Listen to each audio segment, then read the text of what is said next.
হবনে নাই, পুলিচৰ চাকৰি ওলাবনে নাই। এইবাৰ মই ৰাইজক কৈছো যে ৰাইজ 2 লাখ ল'ৰা ছোৱালীক চৰকাৰী চাকৰি দিম। এই 2 লাখ ল'ৰা ছোৱালীৰ 25,000 পুলিচত চাকৰি পাব, 75,000 শিক্ষক শিক্ষয়িত্ৰী চাকৰি হ'ব, 1 lakh grade 3 grade 4 nurse junior engineer doctor 1 lakh চাকৰি হ'ব। টোটেল 2 লাখ চাকৰি। যোৱাবাৰ দিলো 1,65,000, এইবাৰ হ'ব 2 লাখ, টোটেল 3,65,000। 9,000টো কোনে কোনে পালে? 10,000ও পালে, 9,000ও পালে। কিমান হল? 19,000। সেইকাৰণে এইবাৰ আমি 10,000 টকা নিদিওঁ, সকলোকে আমি 25,000কৈ টকা দিম। ভাল হ'বনে বেয়া হ'ব? ভাল হ'ব। সুৰেন ফুকনক ভোট দিব, বিজেপিক জিকাব, 25,000ও মই আপোনালোকক দিম। 100% হ'ব। অৰুণোদয় কাৰ কাৰ আছে? কোনে কোনে অৰুণোদয় পোৱা নাই মোক হাত দাঙক এইবাৰ। নোপোৱা কেইগৰাকী অলপ দাঙি থাকিব। 500 গৰাকীও নাই। কিন্তু যদিও 500 গৰাকীয়ে অৰুণোদয় পোৱা নাই, কিছুমান পৰিয়াল ডাঙৰ, ৰেচন কাৰ্ড এখন আছে। যদি পৰিয়ালটোত আমি ৰেচন কাৰ্ড 2খন কৰি দিওঁ, আমাক আৰু অলপ অৰুণোদয় লাগিব। সেইকাৰণে ডিগবৈ সমষ্টিৰ কাৰণে মই সুৰেন ফুকনক নতুনকৈ 10,000 অৰুণোদয় আৰু দিম। 10,000 কিয় দিম? এটাতো নোপোৱাসকলে পাব লাগিব 1,250 টকা। এতিয়া আমি 1,250 টকাটোকো বাঢ়াই লৈ গৈ থাকিম। দ্বিতীয়তে, ডাঙৰ পৰিয়ালত ৰেচন কাৰ্ডখন ভাঙিলে আমি 2টা অৰুণোদয় পাম। লগতে আমাৰ ডিগবৈ ল'ৰাবিলাকে বিয়া কৰাই বোৱাৰীও আনিব নহয় ডিগবৈত, সিহঁতৰ কাৰণে এটা অৰুণোদয় ৰাখি থব লাগিব, হয়নে নহয়? এতিয়া ল'ৰাবিলাকে বিয়া কৰিলে ক'ব পাৰিব শহুৰেকক, বোৱাৰীকটো মৰম কৰিমেই, লগত মামাই এটা অৰুণোদয় দিব। ডাবল বেনিফিট, হয়নে নহয়? ৰেচন কাৰ্ড কাৰ কাৰ আছে? চবৰে আছে। কাৰ কাৰ ৰেচন কাৰ্ড নাই?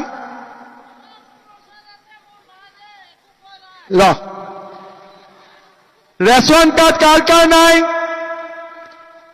50-100 ঘৰ 1,000 ৰেচন কাৰ্ড দিলে চবেই পাই যাব। ৰেচন কাৰ্ডত চাউলটো পায়নে নাপায়? পায়নে?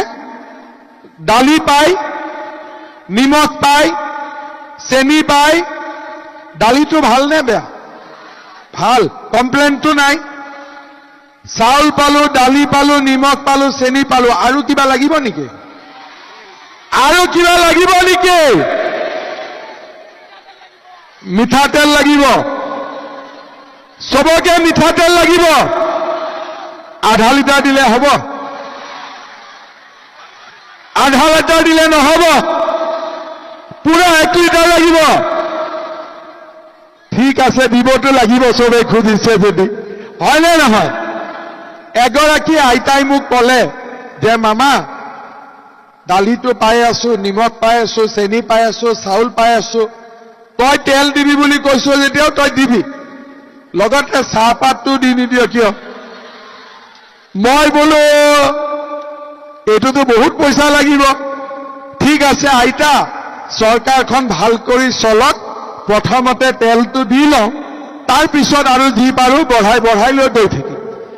তাৰ মানে আপোনালোকে চাওক, ল'ৰা ছোৱালীয়ে চাকৰি পাইছে, মহিলাই উদ্যমিতা পাইছে, অৰুণোদয় পাইছে, আৰু আমি ৰেচন কাৰ্ডত চাউল, চেনি, তেল, নিমখ আমি পাব গৈ আছো। এই সুবিধাবোৰ কংগ্ৰেছৰ দিনতোতো দিব পাৰিলেহেঁতেন। চৰকাৰটো একেখনে, চকীখনহে বেলেগ। আগতে বেলেগ এজন বহিছিল, এতিয়া বেলেগ এজন বহিছে। কংগ্ৰেছে ইচ্ছা কৰিলে 300 টকা হলেও অৰুণোদয় দিব পাৰিলেহেঁতেন। 10,000 টকা নহয়, অন্তত 1,000 টকাও দিব পাৰিলেহেঁতেন। কিন্তু কংগ্ৰেছে ভাবে যে অসমীয়া মানুহক সূতা কম্বল দিলেই হৈ যাব, বেলেগ দিব নালাগে। আৰু সেইকাৰণেই আজি অসমৰ মানুহে কংগ্ৰেছক বেয়া পাইছে। যে বিজেপিৰ দিনত যদি আমি এই সুবিধাখিনি পাব পাৰো, কংগ্ৰেছৰ দিনত কিয় নাপালো?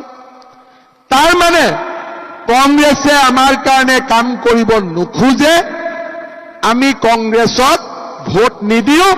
আকৌ এবাৰ বিজেপি চৰকাৰ, আকৌ এবাৰ মোদী চৰকাৰ। আৰু আজি মই দেখিছো অসমৰ চুকে কোণে ৰাইজে বিজেপিৰ চৰকাৰ বিচাৰিছে। শ্ৰদ্ধাৰ ৰাইজ, 2 লাখ চাকৰি হ'ব, কিন্তু চাকৰি পাবৰ কাৰণে ল'ৰা ছোৱালীয়ে পঢ়িব লাগিব। শিক্ষক হ'বৰ কাৰণে BEd পাছ কৰিব লাগিব, নাৰ্ছ হ'বৰ কাৰণে নাৰ্ছ পাছ কৰিব লাগিব। সকলো দুখীয়া মানুহে ল'ৰা ছোৱালীক পঢ়াব নোৱাৰে। কাৰণ আজি যদি আমি ডিগবৈতে নাৰ্ছিং পঢ়াওঁ, কিমান ফিজ দিব লাগিব? ডিব্ৰুগড় ইউনিভাৰ্চিটিত পঠালে কিমান টকা দিব লাগিব? সেইকাৰণে যোৱাবাৰ আমি নিযুত মইনা আৰু নিযুত বাবু আঁচনি আনিছিলোঁ, যে ইউনিভাৰ্চিটিত পঢ়ি থাকিলে 2,500 টকা কৰি মাহত পাব। গ্ৰেজুৱেশ্যন পঢ়িলে 1250 পাব, হায়াৰ ছেকেণ্ডাৰীত পঢ়িলে 1000 টকা পাব। কিন্তু এইবাৰ আমি সিদ্ধান্ত লৈছো, ল'ৰা ছোৱালীক পঢ়ুৱাৰ গোটেই খৰচ, কাগজৰ পৰা পেইনলৈকে, এই গোটেই খৰচ এইবাৰ মামাই কৰিব, দেউতাক মাকে কৰিব নালাগে।